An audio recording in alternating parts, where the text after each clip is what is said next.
Hello everybody. Today you are going to learn, I think, probably the most important topic in Python, which is how to import libraries and what are functions. So far we have learned that there is something what is called print, and I told you that it is a command.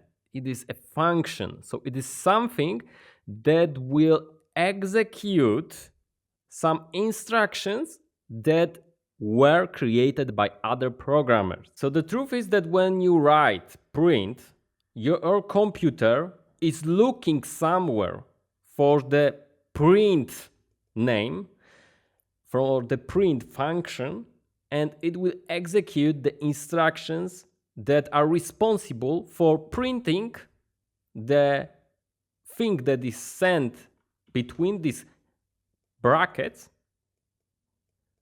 to the output. So here, right? That's how it works. And there are many more like that. So in order to create, to use function, you need to write the name of function and then the parentheses. So that brackets here, okay? It's very important. It means that you are invoking the function and you need to send there an argument, something like that. And it can be text, it can be number, it can be variable, it can be many other things that we will talk about in future lectures also. For example, when I do it like that, you will see my name here. When I do it like that, you will see here the form. Okay, so it works fine.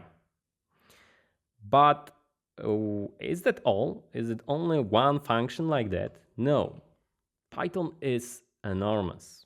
You will see soon why. When you go to the docs.python.org, you will notice that we have got here something with this Python standard library, which you can use freely. For free, there are like many libraries. Each library that you see here, that MSILIB, GRP, PWD, whatever you see here, has got lots of inside functions, so commands like print, that you can use for free. Let's go to, for example, something like math. You will notice that we can use here, for example, ceil. We can count, for example, the square root of the number that is sent, and so on. There are some complicated trigonometric functions too, whatever. It's already been programmed. You do not need to reinvent the wheel. You can just use the work that was done by somebody else. What is more cool, you in future, when you become programmer, when you learn how to create functions, you can also share functions like that with others. What is cool, when you go here to the Python package index, there is right now above 124,000 of packages available for you for free that were created by community, so by people like you in future. You can just use it. And now you might be like, do I need to learn all these things? I know that you might be like that at start. No, the short answer is no. You do not need to learn all these things. And believe me, I do not know even 90% of them. The truth is that you just need to learn how to look as a programmer for the information. Okay? So when you are in need for something, you need to know how to look through these things, and you need to know how to read descriptions of functions. So when you read description like that, you can instantly see that that function will return the square root of x. So I just need to write something like that and I will get the square root of x. That's all. That's how you learn functions. And the truth is that you do not need to remember all of them. You just need to remember that they exist. That's a good idea to remember that they exist. And when you need something like that, you will know where to look. Because it's not possible to remember every possible function. There is thousands of them and people create each day new one, right? So it would be just impossible to remember all of these. Okay, we are calm now, so let's use some other functions. There are some built-in functions, so functions that you do not need to import. For example, this a, b, s. It will return the absolute value of a number, which means that if you give it, for example, 4, it will return 4. If you give it -2, it will return you 2. So it will always return the positive number. It will just change the negative numbers into positive numbers. That's all. That's how it works. And it's often used, really, believe me. And this is one of the built-in functions, right? We can also use something what is called help. You can send to help, for example, ABS, and you will instantly see how this function works. So you do not need to remember, as I have said, how it works. You can just send to help the name of function and you will get the information how it works. Great, isn't it? And well, there are some that you need to import, like for example, the math. You cannot do something like that now. Math square root of, for example, 4. As you can see, math is not defined. You need to import it. In order to import it, you need to write import and then name of the library you want to import.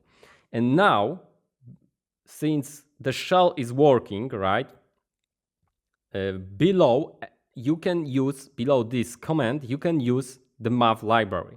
You can now write math dot,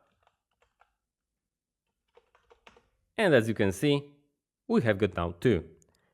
You need to remember that you must write math before it. We need to also access that method using the dot here, okay? You cannot write something like that because this method is not defined. It's really important that even if you have imported the math library, you still need to use the dot here. If you don't want to use the dot operator, you need to import it other way. You need to type something like that. From math import and then the name of function you want to import. Bam. And now when we type it like that, it will work. But what is fun, it will not work when we do something like that. Oh, it's working because we have imported it here. Okay, let's restart the shell. So I will do something like that, restart the shell. And again, when I do it like that,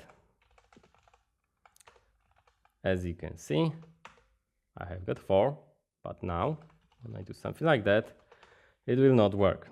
So this thing worked because I used the import math here. You need to remember that there is a shell state, right? And everything from that place is gonna be remembered. So I have forgotten about that we have imported the math already here. And that's why it still worked here. But here it didn't work, as you have noticed, right?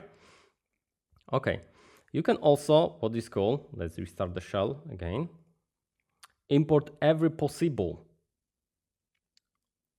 function like that. From math import, and we need to use the asterisk. Asterisk means that I want to import every function. And now I can use, for example, the ceiling function. Ceil is up top. When you look up top in your room, you will see the ceil, right? So it will always move the number up. As you can see from 4, it moved it up. So it is rounding always up. It doesn't matter what is written here, it will always round it up. As you can see, we have got always as a result 5. And I can use easily now this function also, right?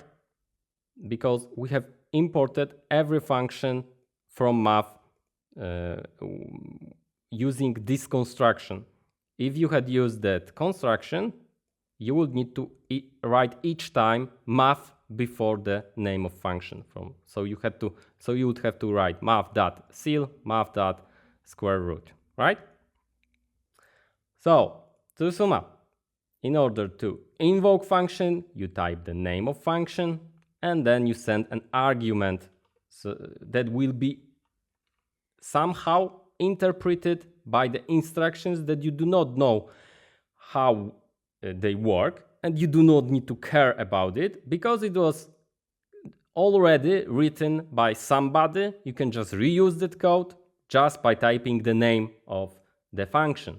And that's great because you do not need to reinvent the wheel. You can just use the work of others. And what is cool, in future, when you become programmer, you can also create functions. We'll learn how to create functions in future, and you can help others, right?